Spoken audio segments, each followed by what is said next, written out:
tous, bienvenue dans votre magazine Cartes sur table. Et Cartes sur table d'aujourd'hui, nous allons parler de cette question d'actualité. 15 jours de plus pour Vital Kamerhe à Makala, juste après à sa demande de mise en liberté provisoire qui est rejetée. Alors, doit-on parler de cette arrestation comme un début d'un état de droit ou juste ce sont de règlements de comptes politiques? Sur ce plateau, j'ai trois invités. Je commence avec Enoch Cavallo, vous êtes secrétaire général de l'ANADEC. Merci d'accepter notre invitation. Merci beaucoup. Alors, Georges Kalonji, vous êtes maître en même temps analyste politique. Bienvenue dans notre émission. Bonjour, monsieur le journaliste. Eline Komolo, analyste politique, maître de son État, merci d'accepter notre invitation. Merci beaucoup. Alors nous allons commencer avec vous, Enoch Cavallo. Aujourd'hui, on parle de ce dossier de Vital Kamerhe. Beaucoup de questions se posent en tant qu'acteur politique. Comment vous avez d'abord acquis cette actualité de l'arrestation et de la mise en mandat d'arrêt de M. Vital Kamerhe? Merci beaucoup, merci à tous nos téléspectateurs. Il faut le rappeler ici que la question ou le problème du dossier Vital Kamerhe est tombé comme un coup de tonnerre dans les oreilles de plus d'un Congolais parce qu'on s'y attendait le moins. Voilà que le problème ne commence pas aujourd'hui, le problème a commencé il y a de cela quelques temps. Nous avons entendu des voix s'élever dans cette ville, sinon même dans la République, même en dehors de nos frontières, sur l'opacité de la gestion sur le programme de 100 jours. Tout est lié au programme de 100 jours. Ce programme a été lancé depuis le mois de mars de l'année passée. Au lendemain de son accession à la magistrature suprême, le chef de l'État, Félix Antoine Tshisekedi, a mis sur pied un programme d'urgence afin de répondre tant soit peu aux problèmes qu'il a trouvés parmi la population. Voilà qu'il a mis sur pied ce programme de 100 jours qui touchait notamment plusieurs secteurs de la vie sociale. Et voilà qu'à la tête de ce programme, il a donné comme coordonnateur M. Vital Kamerhe qui était directement son directeur du cabinet.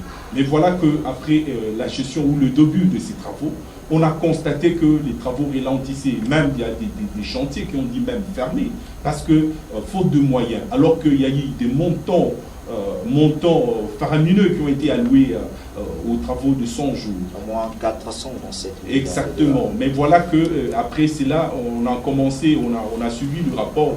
Je dis qu'on a suivi beaucoup de voix s'élever, notamment l'Église catholique, notamment certaines organisations de la société civile, mais aussi même les amis de l'opposition, mais voilà aussi même les amis au pouvoir. On a décrié la façon dont s'est déroulé ou s'est passé la passation de marché dans le travaux de 100 jours.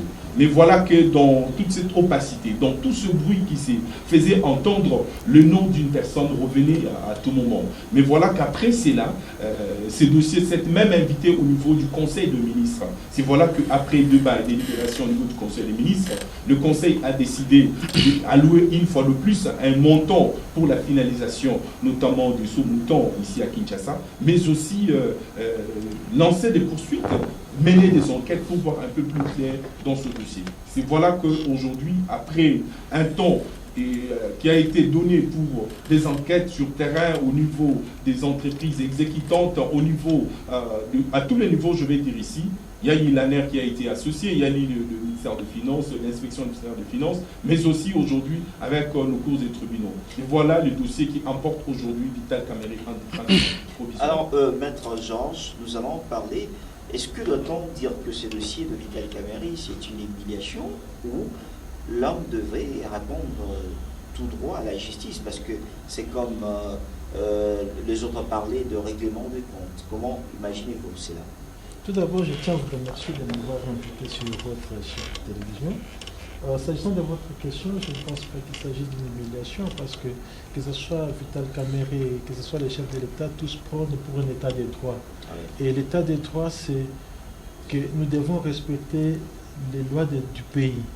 Lorsqu'il y a des faits qui vous sont reprochés et que la justice vous interpelle, vous devez y répondre. Et ce qui fait que M. Vital Kamerhe, non seulement le directeur du cabinet chef de l'État, mais aussi le coordonnateur du projet de 100 jours. Il se fait qu'il y a un projet de construction de moutons, mais aussi les logements sociaux. Il y a des fonds qui ont été décaissés. Et celui qui gérait et contrôlait tout, c'était Vital Kamerhe. Il s'est fait que dans ces projets, certains projets n'ont pas abouti pour motif que ces entreprises n'ont pas reçu les moyens suffisants. Or, le gouvernement avait dit que l'argent était décaissé. Alors, il fallait chercher à comprendre qu'est-ce qui s'est passé au juste. Vous avez suivi le ministre Tunda Kassé, ministre de la Justice, et garde des Sceaux avait instruit le procureur général pour mener des enquêtes afin de pouvoir connaître la vérité. Il s'est fait que la plupart des responsables des entreprises ont été interpellés. Et lors de cette interpellation, ils ont cité nommément le directeur du chef de l'État, et puis certains ont été même arrêtés. Il fallait continuer avec les enquêtes pour savoir comment l'argent a été géré. Il s'est fait malheureusement que cet argent n'a pas été orienté dans le fait utile, donc désorienté ailleurs. Et c'est les directeurs du cabinet qui étaient les coordonnateurs devaient en principe répondre à toutes ces questions. Il a reçu une invitation. Il s'est fait que lors de l'instruction, le procureur a constaté qu'il y avait des failles, il y avait des questions auxquelles M. Vital n'arrivait pas à répondre. Ce qui fait que ce dernier a estimé qu'il fallait encore les retenir pour avancer avec les enquêtes. Donc il ne s'agit pas d'un acharnement, il ne s'agit pas d'un règlement des comptes. Nous savons que nous avons trois pouvoirs. Nous avons le pouvoir législatif, nous avons le pouvoir exécutif et le pouvoir judiciaire. Chaque pouvoir est indépendant. Et le pouvoir judiciaire qui a récupéré les dossiers, continue l'instruction, il est libre de pouvoir, n'est-ce pas, interpeller qui il veut lorsqu'il estime que les faits pour lesquels la personne est reprochée, ça va être les faits infractionnels. Et jusque-là, Vital Kamerhe n'est pas condamné. Nous sommes en phase préjudictionnelle, les enquêtes continuent. Si il s'avère que ce dernier n'est pas coupable, n'est pas responsable des effets qui sont reprochés, il sera relaxé ou libéré. Alors nous allons revenir avec vous, Maître Guy Nkobolo. Aujourd'hui, avec cette mesure qui est prise à travers Vital Kamerhe, la façon dont il a été amené à la prison centrale de Bandiagara est tout à fait juridique, où il ne devait pas être amené dans cette façon, parce qu'il y en a d'autres qui n'arrivent pas à être contents de ça. Ils parlent d'un problème tout à fait qui n'est pas judiciaire, mais la politique qui vient tout simplement aplanir le problème. Très rapidement, merci encore une fois de plus, M. Félix Chamala, de la parole. Oui, j'ai entendu dire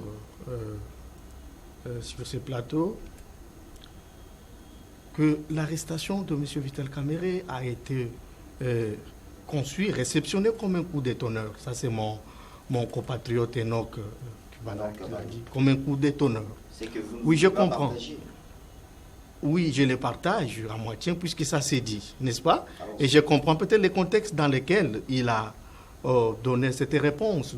C'est simplement parce que, écoutez, nous avons vécu dans ces pays, dans ces semblants de pays, d'États, comme je l'ai toujours dit, comme dans un état de nature, n'est-ce pas?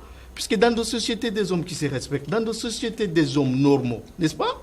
Quand on interpelle quelqu'un devant une instance judiciaire, ça ne peut pas être reçu ou réceptionné comme un coup d'étonneur.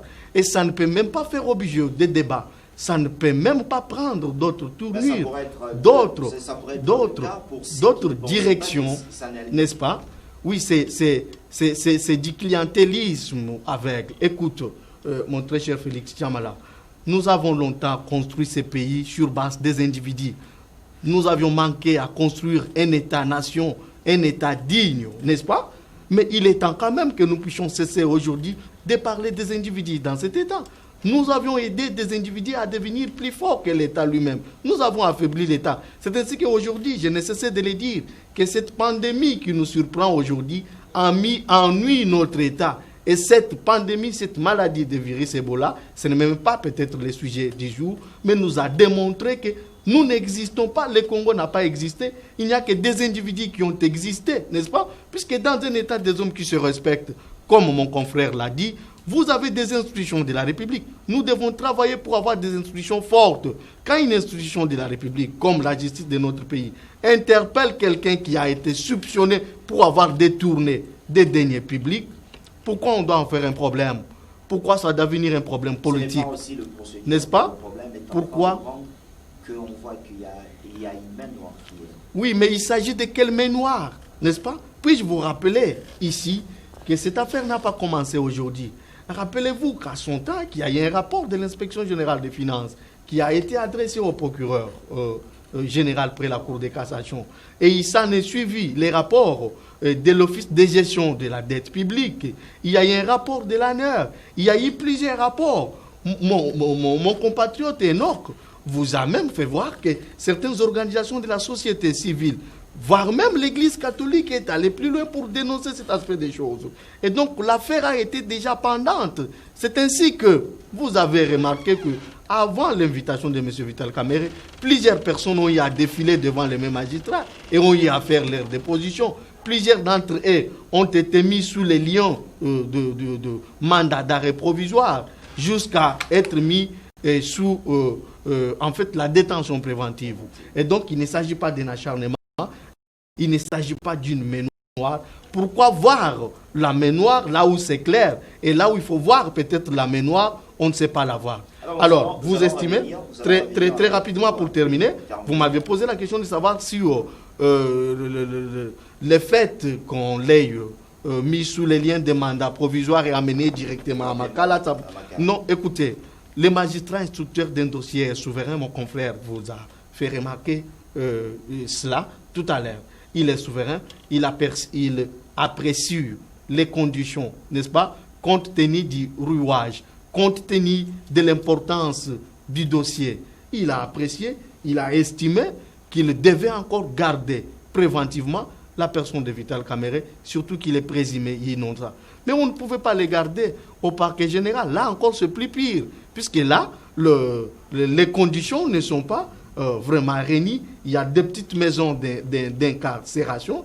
Il allait de soi qu'il soit conduit à la prison de Makala pour qu'il soit gardé et que peut-être dans des conditions un peu plus acceptables. Donc, Caballo, aujourd'hui, nous tous, on était en train de juger ce comportement avec l'ancien temps de la justice qui n'était pas indépendante, qui était tout à fait manipulée par les individus. Mais aujourd'hui, on a réclamé l'état de droit. Quand une personne est interpellée ou arrêtée par la justice, ça devient politique. Pourquoi avoir cette pensée à cette heure? Et voilà, j'étais en train de le partager avec un confrère il y a tout à l'heure. Aujourd'hui, c'est par exemple si on met la main sur un homme d'église, un homme, je vais dire ici un pasteur ou un prêtre, directement l'affaire va se transformer, ça sera une affaire spirituelle. Bon, c'est la même façon, c'est le raisonnement, c'est la conception de nos compatriotes. Voilà qu'aujourd'hui, parce que celui qui est déféré devant le cause des tribunaux est un politique. Directement, il y a cette tendance à voir que non, c'est une affaire politique et non juridique. Mais je dois le rappeler une fois de plus ici que l'affaire Vital Kamerhe est une affaire éminemment juridique et non politique. Donc, il n'y a pas de débat là-dessus. Laissons la justice faire son travail dans toute équité pour que demain, que cela serve de modèle ou d'exemple pour nous, la jeune génération. Alors, une question, l'homme, depuis sa cellule, il lance un message très fort, il dit à tous ses cadrements d'être serein, de ne plus se mêler dans de paroles de division, et il réitère encore son soutien envers le président de la République. Ce n'est pas que on doit parler que sa morale au zénith ne se rapproche derrière. Non, mais écoutez, quand il dit ça, parce que voilà que tout à l'heure vous venez me poser la question. Je pense que c'est une question juridique, mais qui peut avoir des conséquences politiques. Pourquoi? Parce que Vital Kamerhe, ce n'est pas n'importe qui, c'est un leader d'opinion. Vital Kamerhe, c'est un député national. Vital Kamerhe, il est à la tête d'une machine politique. Vital Kamerhe, il a... Et voilà, il y a toute une armée politique derrière lui. Voilà, il était en tant que commandant-chef des cinq familles politiques, voir aussi son ancrage politique au niveau du sud de Nord Kivu. il était important de sa part de lancer ces messages afin d'apaiser les esprits. Le problème, c'est que, vous savez, le vote ou les élections sociologiques dans notre pays, voilà que tout ça, ça influence. La base des caméras pour cette base, quoique, non, c'est une main noire, comme on venait de le dire tout à l'heure dans ce plateau. Et il fallait un message pareil pour conscientiser, sinon apaiser les esprits, pour que les gens ne versent pas dans le tribalisme, dans les accusations inutiles. Enfin, que les gens respectent que dans ces pays, il y a le droit qui fonctionne, il y a le pouvoir selon les trois pouvoirs qui fonctionnent dans ces pays, il y a l'indépendance au niveau de chaque pouvoir. Donc, que les gens ne tombent pas dans cette bassesse de ne rien comprendre sur le fonctionnement de nos institutions dans notre pays. Alors, Maître Georges, doit-on croire aujourd'hui que cette justice que nous sommes en train d'applaudir, que nous allons aboutir à des résultats tout à fait normaux, ou allons-nous assister à ce que nous avons vu dans le temps dernier, dans des dossiers qui n'arrivent pas à terminer? Non, c'est le souhait le plus ardent que nous puissions arriver jusqu'à la fin. Vous savez, nous devons développer cette culture, la culture de droit. Nous sommes habitués, beaucoup plus, surtout que vous savez, la politique congolaise, elle est ce qu'elle est, mais sous d'autres essiers, c'est un fait normal. C'est un fait normal lorsque vous occupez une fonction publique et lorsque vous êtes interpellé pour des faits qui sont liés à votre fonction, il est tout à fait normal que vous puissiez y répondre. Et lorsque vous répondez, si ce fait s'avère être infractionnel, on peut vous retenir. Mais le vrai problème, c'est quoi? Ici, nous n'avons pas encore développé cette culture de droit. Nous sommes toujours dans ce stade, dans cette étape, ou dans ce raisonnement politique où ceux qui font la politique sont intouchables. Ceux qui font la politique ne doivent pas répondre à la justice. Ceux qui font la politique, ils sont de super personnes. Or, nul n'est au-dessus de la loi.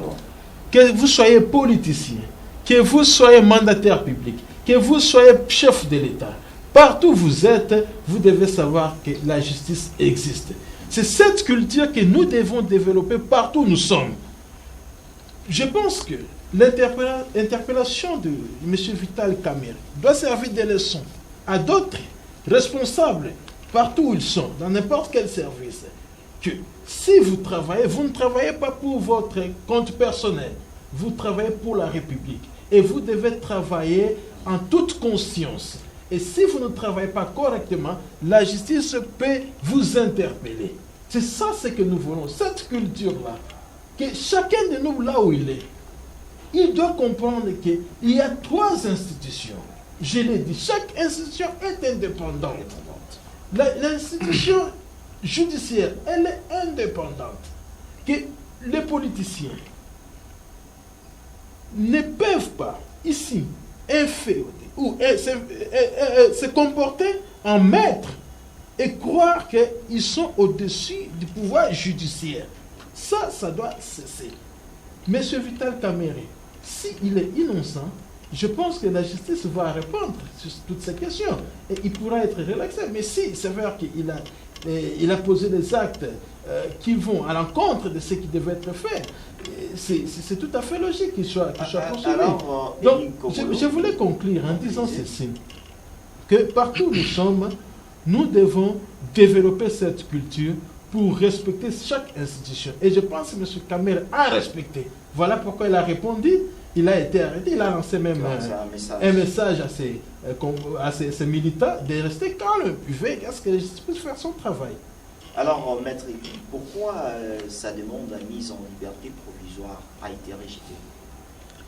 Oui, mais c'est comme je vous l'ai dit tout à l'heure, il y a d'abord lié ici d'insister sur le fait que le procureur général près la cour d'appel de Kinshasa, Matete, ne pouvait pas, à mon humble avis, je crois l'avoir partagé avec l'un de mes compatriotes sur ce plateau, il ne pouvait pas se permettre d'abord de mettre la personne de Vital Kamerhe sous les lions de mandat d'arrêt provisoire sans détenir de preuves irréfutables, n'est-ce pas? au-delà des indices sérieux de culpabilité. Alors là, vous êtes en C'est pour vous dire que c'est de l'INC qui disent que la sorte dont Vital Kamerhe a été amené, ça n'obéit pas. Je ne suis pas en train de rejoindre les amis de l'INC, et que peut-être vous les avez entendus, vous les avez écoutés. Je vous disais que si le procureur s'est permis de mettre Kamerhe sous les liens de mandat d'arrêt provisoire, il s'est rassuré qu'il a des éléments probants, qu'il a de preuves irréfutables et que les faits sont d'une certaine gravité, n'est-ce pas, qui a nécessité et motivé justement cette mise en détention préventive qui a été justement confirmée par le juge, n'est-ce pas, au jour d'aujourd'hui. Et donc, le juge s'est réalisé, au vu des éléments qui a été mis à sa disposition par le procureur, qui est l'organe poursuivant, que M. Vital Kamerhe devait rester encore en détention préventive pour permettre justement aux enquêteurs et donc aux magistrats instructeurs de mener à bon escient et avec efficacité, sans influence ni quoi que ce soit, les enquêtes. Mais au-delà de cet aspect des choses, mon cher Félix, c'est quand même étonnant. Pas plus loin que ce matin, je suivais un cadre de l'INC, n'est-ce pas, au cours d'une émission télévisée. Il pose la question à un journaliste. Il pose la question à un journaliste de savoir dans quel pays, ici en Afrique, même à travers le monde, où un directeur de cabinet d'un président de la République peut être arrêté sans que le président de la République ne l'autorise. Alors ça c'est une question n'est-ce pas, que je voulais encore vous poser. Oui. Est-ce que c'est possible d'arrêter un directeur de cabinet d'un chef de l'État? Oui, mais monsieur Félix, êtes-vous à l'aise sur votre chaise de journaliste en me posant une telle question et vous estimez que nous sommes, nous, dans un État? Vous pensez que dans un État qui se respecte, dans une république, alors changeons de dénomination, n'est-ce pas? Changeons de dénomination. Allons, puisqu'il y a même aujourd'hui des monarchies constitutionnelles. Voyez-vous, nous sommes dans une république. La république, elle n'appartient pas à un individu, n'est-ce pas? C'est dans ces pays où certaines décisions judiciaires ont été même rédigées dans des cabinets politiques. C'est dans ces pays où certains juges se comportaient comme des enfants de course, des hommes au pouvoir, n'est-ce pas? Mais vous pensez que le président de la République, à la personne de Félix Tshisekedi, n'est-ce pas, pouvait justement suivre la même voie et donner des instructions, des injonctions aux magistrats? Depuis le début de son mandat, Tshisekedi a dit qu'on ne voulait plus une justice à la présidence ou une justice de la présidence. Voyez-vous? Et donc, j'ai été indigné. Mais un directeur de cabinet, et d'ailleurs, contrairement à certaines langues, il faut ici retenir que les directeurs de cabinet du président de la République, à l'état actuel de notre droit, ne bénéficient ni des immunités de poursuite, ni des privilèges de juridiction. N'est-ce pas? Il suffit de faire la combinaison des articles 99 de la Constitution, l'article 153 de la Constitution et l'article 166 de la Constitution. Vous allez vite vous réaliser qu'il n'est bénéficiaire ni des privilèges des juridictions, ni des immunités de poursuite. Puisque au terme de l'article 99 de la Constitution, chaque membre du gouvernement, donc le membre du gouvernement, avant leur entrée en fonction, ils déclarent leur patrimoine devant la Cour constitutionnelle. Il n'est pas le cas pour un directeur de cabinet du président de la République. Quand vous lisez l'article 153 de la Constitution, cet article énumère les personnes justiciables à la Cour de cassation, puisque la compétence est d'attribution. Il n'y a pas de compétence sans texte. Et quand vous lisez les personnes qui sont justiciables à la Cour de cassation à travers l'article 153 de la Constitution, on ne parle ni d'un directeur de cabinet. On parle de membres du gouvernement autres que le Premier ministre, simplement parce que le Premier ministre est justiciable à la Cour constitutionnelle comme l'est le président de la République. Et quand vous lisez enfin l'article 166 de la Constitution, je crois bien à son alinéa 2, cet article stipule que la décision de poursuite et de mise en accusation d'un membre du gouvernement est votée à la majorité absolue de membres du Parlement, suivant justement la procédure prévue par les règlements intérieurs. pourquoi le Parlement ou l'Assemblée nationale s'est réunie pour voter la mise en accusation autorisée de poursuite contre un membre du gouvernement. Puisque un membre du gouvernement a été investi par cette assemblée. L'assemblée qui représente justement le peuple, n'est-ce pas? L'investiture, le fait de cette investiture transfère une sorte de légitimité puisque les parlementaires sont le représentant du peuple et que ces ministres accueillent une certaine légitimité. Au point que pour les poursuivre, il faudrait que ces immunités, n'est-ce pas, issues par le fait du transfert de cette légitimité, leur soient enlevées. Est-ce que l'Assemblée nationale doit voter à une majorité absolue pour qu'un directeur de cabinet d'un président de la République soit poursuivi? Je vous dis tout de suite non. Et donc, le directeur de cabinet d'un président de la République ne bénéficie pas de ce privilège. Et aussi, ceux qui pensent qu'il aurait dû être poursuivi, assigné en résidence surveillée. Non, la résidence surveillée, c'est la mise en détention préventive d'une certaine catégorie de personnes qui sont justement bénéficiaires des immunités, soit des poursuites ou des privilèges des juridictions. Donc, il est de bon droit que Kamere soit placé en détention préventive et confirmé au regard de la gravité des faits dont il est reproché. Alors, Cavallo, aujourd'hui, Vital Kamerhe, c'est un grand partenaire dans cette coalition avec le CACH. Doit-on dire directement aujourd'hui qu'avec ce qui est en train de se passer aujourd'hui, le CACH pourrait avoir un problème avec le temps?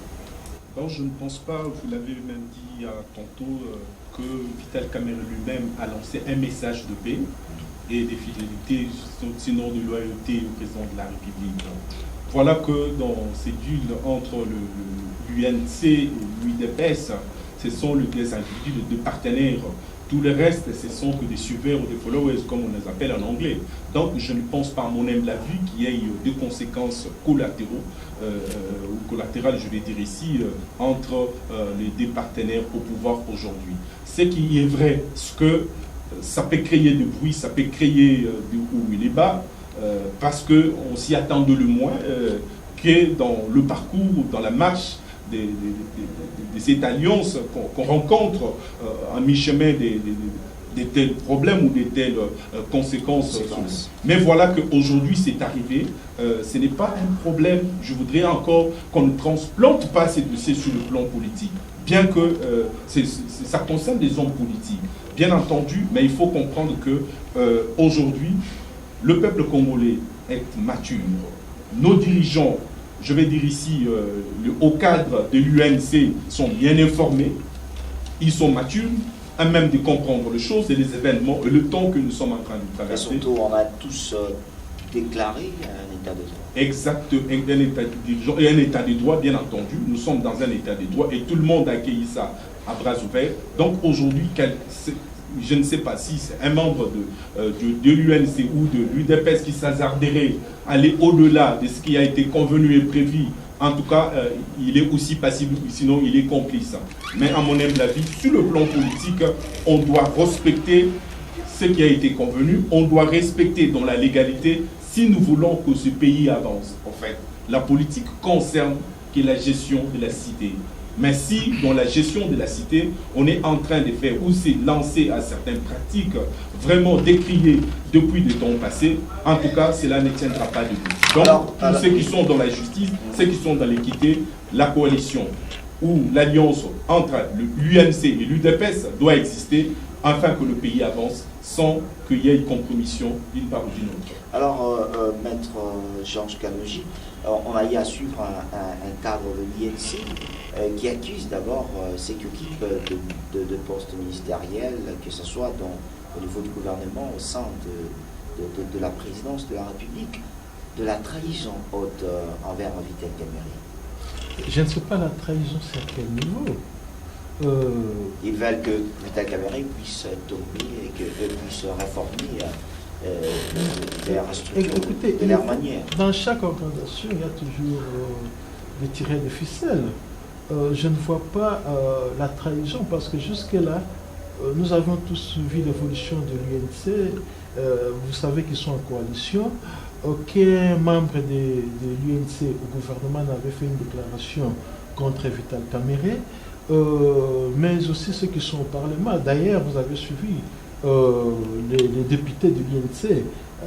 Qui exigeait la délibération donc, immédiate. Oui, la libération immédiate, mais ils ont fait une déclaration dans le sens de pouvoir soutenir Vital Kamerhe. Il en est de même avec le membre du gouvernement de l'UNC qui ont fait la même chose.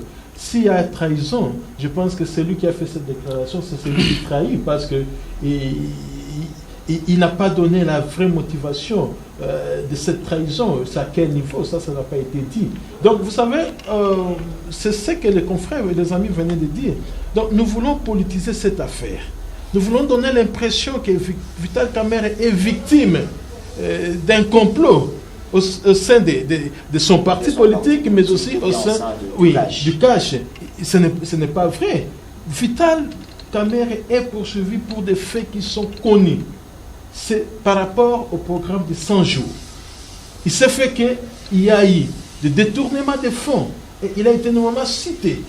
C'est de cette question, c'est de ça que nous parlons. La trahison, c'est à quel niveau? Vous savez, je n'arrive pas à comprendre une telle personne qui fait une déclaration et on le laisse faire. Il devait être d'ailleurs suspendu par son parti. Parce que jusque-là, il n'y a pas de trahison. Lui-même a encouragé, lui-même a lancé un message au niveau de la prison en demandant la cohésion au sein du parti. Donc, ce dernier n'a fait qu'une déclaration peut-être pour se faire entendre, pour qu'il soit aussi connu, qu'il existe, mais jusque-là, il n'y a pas un conflit. Même avec les chefs de l'État, il n'y a pas de problème. Le chef de l'État l'a dit, il a reçu quelques membres de l'UNC. Ils sont sortis sereins en disant que laissons la justice faire son travail. Donc il n'y a pas de trahison, il n'y a pas de conflit, il n'y a rien du tout. Attendons voir comment les choses vont aboutir et puis nous allons... Alors, Maître Guy, est-ce que Vital Kamerhe doit-il être disposé à collaborer avec la justice congolaise pour avoir au moins le meilleur résultat sur ces dossiers le 5 juin? Mais en principe, il est dans l'obligation justement de collaborer avec la justice congolaise. Voyez-vous, comme il en était le cas avec les autres qui sont passés justement avant lui. Il est obligé de collaborer, il est obligé de mettre à la disposition de la justice des éléments justement justifiant la gestion des fonds qui ont été alloués à ce programme de 100 jours du président de la République. Hein, voyez-vous. Et donc, au-delà de cet aspect des choses, comme Maître Georges vous l'a dit tout à l'heure, moi-même je vous l'ai dit, les gens veulent, oui, ils ont tendance à voir la main noire partout, et ce qui est aussi très grave, n'est-ce pas? C'est quand même très grave, puisque nous sommes quand même, c'est ça, c'est ce que j'ai toujours détesté, et c'est ce que nous avions toujours dénoncé, à chaque fois que nous avions peut-être l'occasion de le dire. Dans ce pays, en tout cas, j'ai du mal à affirmer qu'il y a des partis politiques. Donc il s'agit là des structures partisanes dont les adeptes agissent de manière aveugle, dans un clientélisme dépourvu de tout sens. Il s'agit justement d'une bassesse à la congolaise, voyez-vous. Et donc, la personne de Kamerhe ne peut pas être liée à l'INC, qui est ici un parti politique, puisqu'un parti politique a une personnalité morale, et donc une personne à part entière, que les individus qui animent ces structures. Et donc, Kamerhe, en tant qu'individu, a été interpellé. Nous sommes réservés, et surtout en tant qu'avocat, puisqu'il s'agit d'un dossier en pleine instruction, en cours d'instance. Nous attendons tous voir l'issue de cette affaire. Regardez, mon cher Félix, c'est dans ce pays où, depuis 60, les amis l'ont dit, l'inexistence de la justice a conduit à une destruction totale du tissu socio-économique de ce pays. Nous avons construit ce pays autour des individus et nous avions rendu certains individus, nous les avons ramenés au rang de petits dieux. Nous avons fait des hommes providence au point qu'après eux, le Congo pouvait peut-être disparaître. Il est temps aujourd'hui à ce que nous puissions construire une nation basée sur des valeurs fondamentales, n'est-ce pas?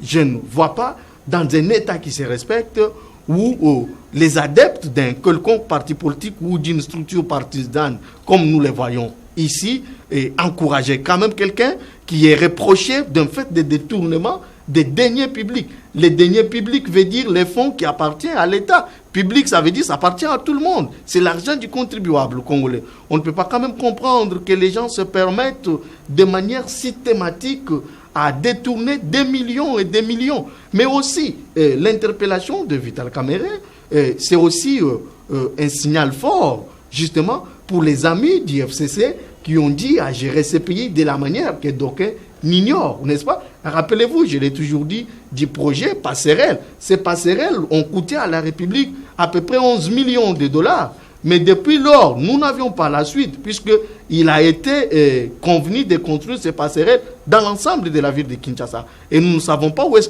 que nous en sommes. Rappelez-vous du projet Bukanga-Lozo qui a coûté des millions et des millions à la République démocratique du Congo. Rappelez-vous du récent détournement de 200 millions de dollars américains auquel, dont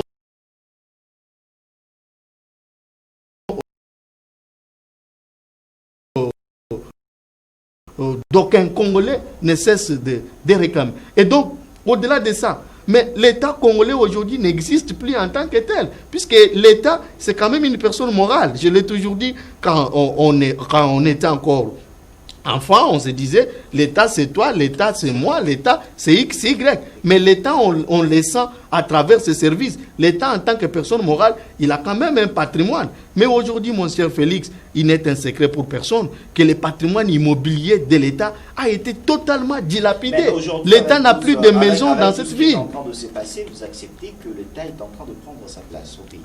Oui, bien sûr. Mais il ne faut pas que cet État qui est en train de reprendre sa place, pour ne pas emprunter vos propres expressions, se limite qu'au cas Kamerhe.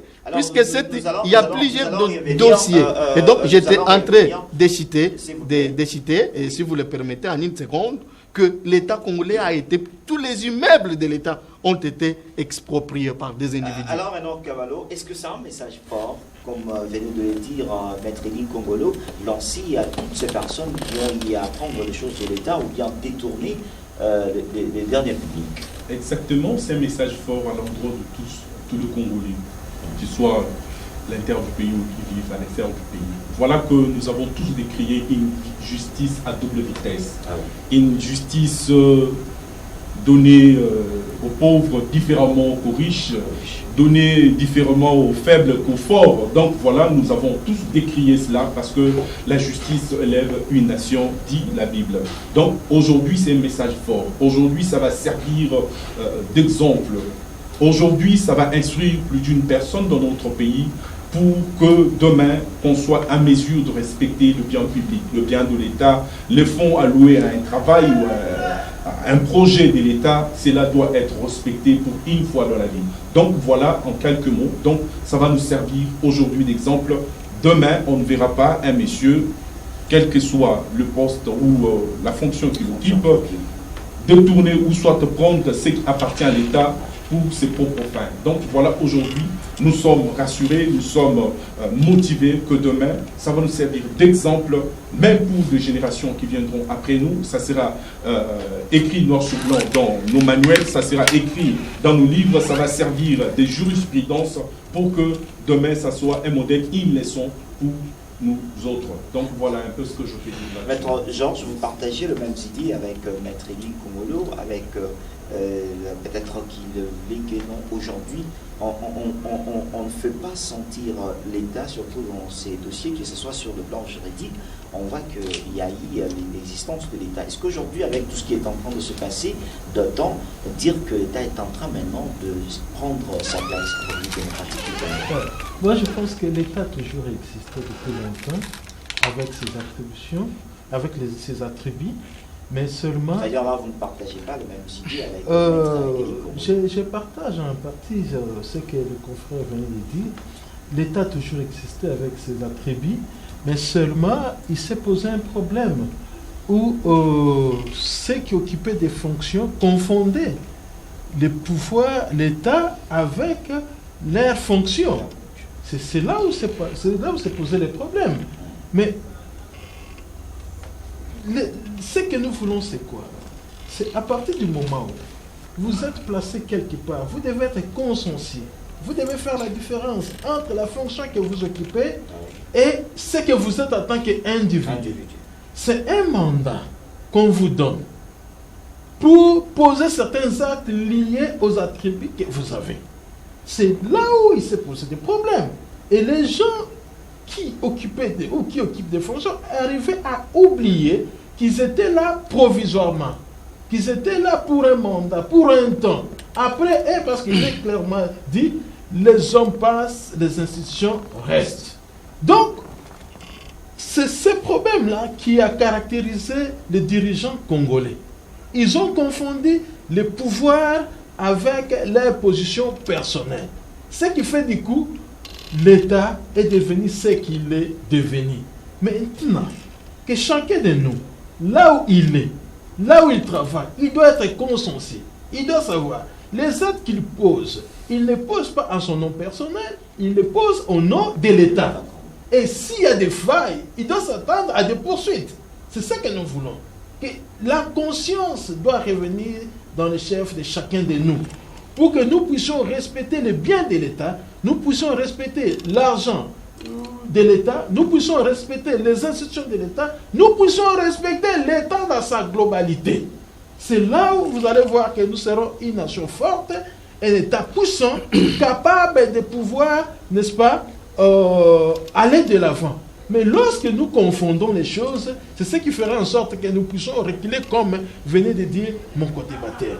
Pour moi, l'État a toujours existé, mais ce sont les animateurs qui devaient, n'est-ce pas, animer ces institutions qui du reste confondaient les choses. Mais avec cet événement où un directeur du cabinet du chef de l'État interpellé, arrêté, mis en prison, ça va servir de leçon à d'autres personnes qui oublient que nous sommes au XXIe siècle et que les institutions existent et ils vont respecter les institutions. Alors, vous venez justement de suivre Maître Georges, il dit tout simplement, ce sont les hommes qui s'abusent de leur pouvoir pour ne plus faire exister l'État. Oui, j'étais en train de sourire quand Maître Georges avait la parole. Et donc, Maître Georges adhère justement à ma théorie de l'inexistence de l'État, mais sans le savoir. Quand Maître Georges affirme que ce sont les personnes que... Puisque l'État, on ne le voit pas, je l'ai dit ici, mais l'État, on le sent à travers les services publics, n'est-ce pas? Notamment la sécurité, la justice, la distribution équitable des richesses nationales, l'égalité de tous citoyens devant les services publics, n'est-ce pas? L'égalité devant la loi, ainsi de suite. Et il y a des personnes, justement, qui animent ces différents services, qui font exister l'État. J'ai toujours donné un exemple très banal, n'est-ce pas? Quand il y a eu un naufrage autrefois à l'est de la République, certains de nos compatriotes qui avaient traversé les lacs Kivu pour l'Ouganda, à leur retour, il y avait eu un naufrage, il y avait eu des morts. J'étais à l'époque à l'est dans une mission. Quand on leur a posé la question, pourquoi ils étaient partis de l'autre côté de la rive, la réponse était simple, n'est-ce pas? Non, l'État n'existait plus, ils étaient abandonnés. Ce n'est pas pour autant dire qu'il n'y avait pas le territoire congolais, qu'il n'y avait pas une population, ainsi de suite. Mais ces gens ont remarqué qu'il y avait absence d'un service public, il y avait absence d'une sécurité. Ces gens n'étaient pas sécurisés. Donc, le fait pour eux d'avoir été abandonnés de cette façon-là, l'État n'existait plus ou n'a pas simplement existé, n'est-ce pas? Mais dès que les personnes confondent justement, Maître Georges, leurs fonctions avec leur position personnelle, ils absorbent l'État, ils absorbent les attributions de l'État, n'est-ce pas? Ils deviennent des hommes providents et leur parole fait la loi. C'est ainsi que quand quelqu'un s'étonne qu'un directeur de cabinet d'un président de la République ne peut pas être arrêté sans que le président ne l'autorise. C'est-à-dire on retourne justement à l'époque de cette centralisation à outrance de pouvoir, où Joseph Kabila a géré ces pays sans partage de pouvoir, où il avait dans ses poches le Parlement de la République, où il avait la justice dans ses poches. Je vous ai dit que certaines décisions judiciaires ont été même rédigées dans des cabinets politiques. Et donc aujourd'hui, chaque institution de la République doit faire son travail et de manière indépendante. Voyez-vous? Et donc il ne faut pas qu'il y ait du méli-mélo dans cette façon de faire les choses. Avec Maître Georges Kalogi, aujourd'hui, ces signaux lancés par la justice congolaise, doit-on, quel message lancez-vous à cette population qui vous regarde et ceux qui sont en train de confondre que la justice, tout ce qui est en train de se passer avec le DG, que ce soit les directeurs de cabinet, c'est qu'ils pensent que c'est tout à fait un problème politique. Quel message lancez-vous cette oreille? Vous avez 1 minute et nous sommes presque à la fin. Je pense que ça paraît un peu nouveau au Congo. Hein. Sous d'autres essais, c'est normal. Donc, voir un directeur de cabinet être interpellé, sous d'autres essais, c'est normal. Et nous devons développer cette culture de comprendre que lorsque nous occupons une fonction politique, politico-administrative, si nous allons à l'encontre des textes, nous pouvons être interpellés. Le problème aussi doit être un problème, en fait, nous devons faire un travail pédagogique. Malheureusement, nos partis politiques ne font pas ce travail. Ce sont des partis créés pour des raisons tribales, je ne sais pas moi quoi. Ce qui fait du coup, nous sommes liés à ce sentiment-là personnel. Donc on invite quelqu'un, là, il faut que les partis politiques qui sont créés essayent d'encadrer leurs militants, de faire des séances idéologiques, pédagogiques, afin de comprendre que nous sommes un parti politique, un fait privé, il y a des institutions, personne n'a décidé la loi. Lorsque nous commettons des bêtises, nous commettons des actes d'infraction, nous pouvons être poursuivis, c'est normal. Et que cette culture doit être entrée dans la tête de tous nos Congolais, afin que si vous êtes interpellés, considérez ça normal et que ça fait avancer le pays. Alors, Renan Cavallo, votre dernier mot en ce qui concerne notre justice, avec tout ce qui est en train de se faire, des interpellations, arrestations.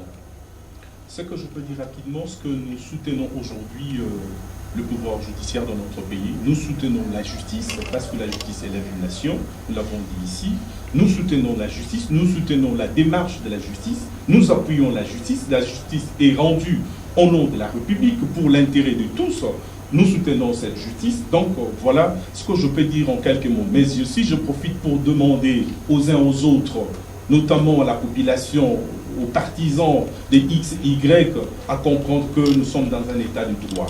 Dans un état de droit, de respect, de textes, de lois que nous avons nous-mêmes éditées. Voilà ce que je peux donner. Mais aussi aux dirigeants, aux gestionnaires de la chose publique, il est temps de prendre conscience. Le Congo a autant saigné dans son plan financier par les détournements, le coulage des recettes publiques et consort la corruption. Ça n'est assez avec ces pratiques honteuses dans notre pays.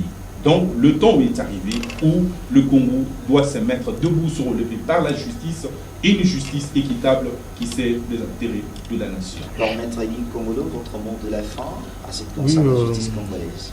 Très rapidement, nous devons, si vous voulez bien, aller au-delà des structures partisanes, appelées partis politiques, qui sont ici des patrimoines liés à leurs individus qui en sont initiateurs, n'est-ce pas? Et construire un État basé sur des valeurs démocratiques. Il n'y a pas de démocratie possible sans une justice distributive, à même justement d'infliger des sanctions justes et justifiées. Les uns les autres doivent mettre de l'eau dans leur vin. C'est un exemple aujourd'hui, c'est un signal fort, comme nous l'avions dit, pour les uns les autres. Et donc quand on accède à une fonction publique, que ça ne soit pas du prestige, puisque quand on est gestionnaire, on est un serviteur, on n'est pas patron. Le seul patron, c'est le peuple. Et donc, on a des comptes à rendre. Et la sentinelle issue du bien commun est et demeure la justice indépendante. Merci, je rappelle, vous êtes analyste politique en même temps maître de son État. Merci d'accepter notre invitation. C'est moi qui vous remercie. Merci aussi à maître Georges Kalouji d'accepter notre invitation. Je vous remercie, monsieur. Renan Cavallo, secrétaire général adjoint de l'ANEDEC, merci d'accepter notre invitation. Merci. Comme vous venez de le suivre, la justice est rendue au nom de la République, non pas au nom de deux individus. Nous allons tellement continuer avec ce dossier des arrestations, interpellations de DG, même du directeur de cabinet, du chef de l'État, Vital Kamerhe. Nous allons vous donner l'actualité toujours en détail dans notre prochaine édition de notre magazine Carte sur table. Je pense que vous étiez nombreux à nous regarder partout en République démocratique du Congo. Restez à la continuité de nos programmes. Merci, au prochain rendez-vous, c'est bien la semaine prochaine. Merci, au revoir.